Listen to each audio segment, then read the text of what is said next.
Я послушал своих коллег, которые выступали сегодня.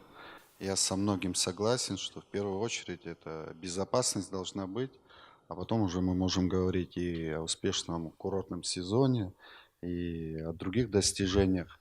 Потому что без безопасности здесь не будет ни инвесторов, ни отдыхающих. То есть, ну, мы все это понимаем.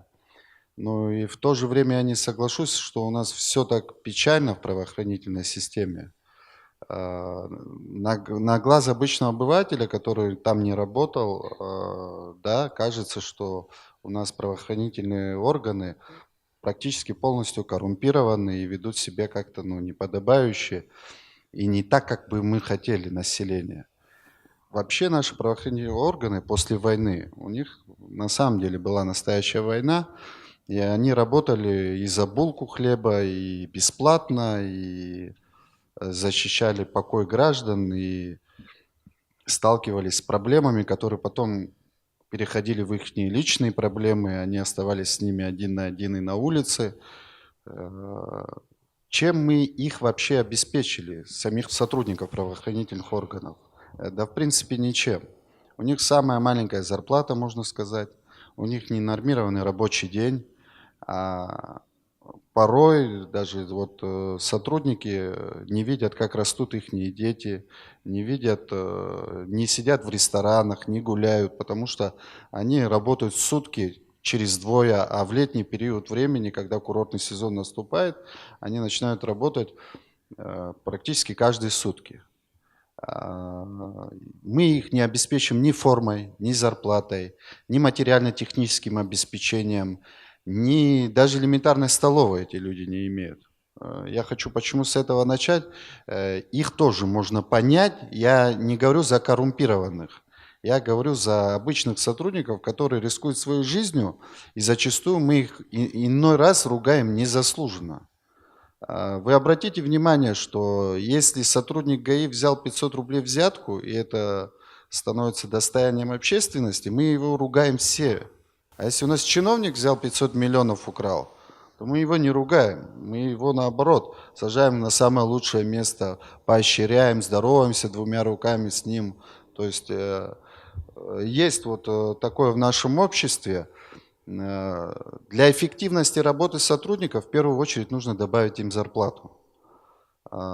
Их работа должна соответствовать их зарплате, потому что как и мы, так и они имеют те проблемы дома, когда они возвращаются к себе домой, как накормить семью, как одеть детей, как отправить их в университет. А за 9 тысяч рублей ты это не сделаешь.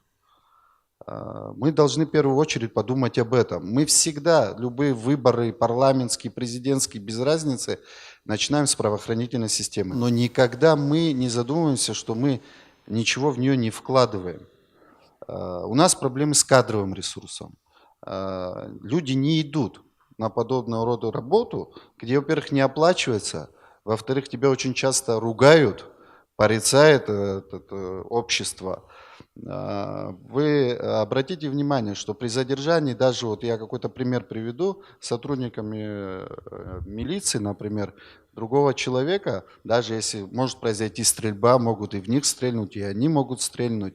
То есть мы ругаем не преступника, мы ругаем сотрудника милиции за то, что он исполнял свои служебные обязанности, за то, что он шел туда за эти копейки, за которые он идет, по большому счету, работать, которому, когда он приходит на работу, не как положено, дают форму, дают топливо, дают машину и говорят, иди работай как полагается, а которому говорят, вот тебе машина без бензина, ты там заработаешь и зальешь себе бензин.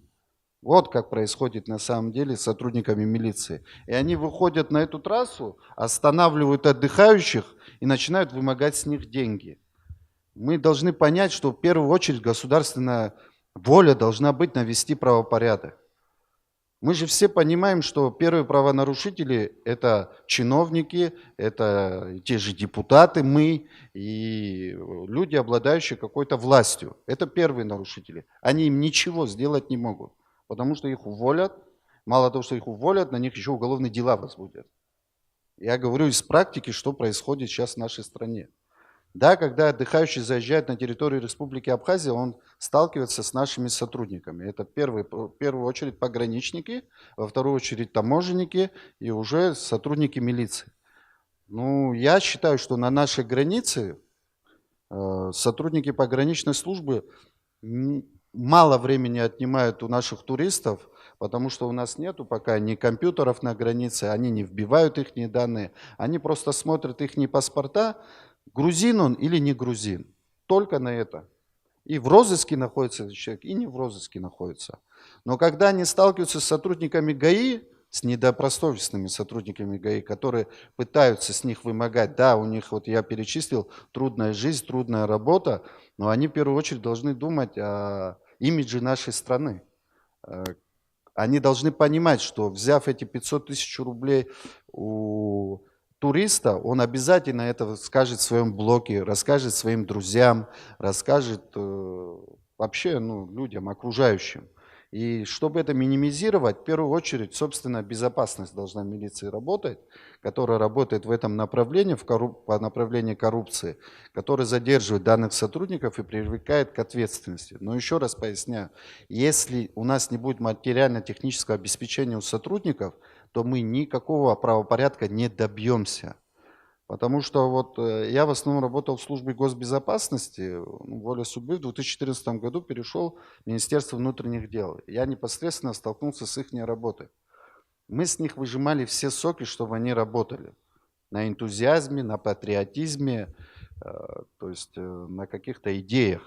Но когда твоему ребенку, грубо говоря, нечего есть, и ты не можешь его одеть и нормально в школу послать, этот патриотизм и энтузиазм у многих людей уходит назад. Он начинает думать только о своей семье, о своих родных. Я о нормальных людях говорю, а не тех людях, которые пришли работать в органы правопорядка для того, чтобы только заработать на коррупционных схемах какие-то денежные средства. Для того, чтобы изменить ситуацию, нужно провести реформу правоохранительной системы. Нужно добавить им бюджет в первую очередь. Нужно убрать вообще ГАИ Республики Абхазия, в моем понимании, а сделать патрульную службу Республики Абхазия. Потому что они не должны только с жезлом стоять на улице и ловить людей, которые нарушили правила дорожного движения. Они должны работать еще по общественной безопасности. То есть они должны несколько функций на себя взять. Вот тогда он, прежде чем пойти в эту патрульную службу, он несколько раз задумается. Легко остановить шестерку, которая нагружена мандаринами, и взять с нее 500 рублей. А вот трудно, когда в твоих функциональные обязанности еще будет входить и задерживать людей, и вести опросы, и заполнять соответствующую документацию. То есть не каждый этого и захочет, в принципе. Во-вторых, криминальная милиция в Абхазии должна работать более эффективнее. Чтобы она работала эффективнее, должны прекратиться звонки из высших стоящих органов. Потому что так обычно происходит. Задерживают человека, он чей-то родственником является. Мы же не хотим все с себя начинать. Мы всегда говорим, но когда до наших родственников, до наших братьев и друзей доходит очередь, мы начинаем наоборот вмешиваться, мешать, ругать или помогать, чтобы он избежал ответственности. Одна милиция с этой проблемой тем более не справится. В первую очередь прокуратура – это надзирающий орган, который должен работать и с правоохранительными органами, и на местах с людьми, которые жалуются. Вот если человек пришел, перед которым преступлением, с которым произошло, написал заявление, если сотрудники милиции занимаются укрытием, на то есть прокуратура, на то есть собственная безопасность, которая должна на это реагировать. И в первую очередь суд должен правильно реагировать.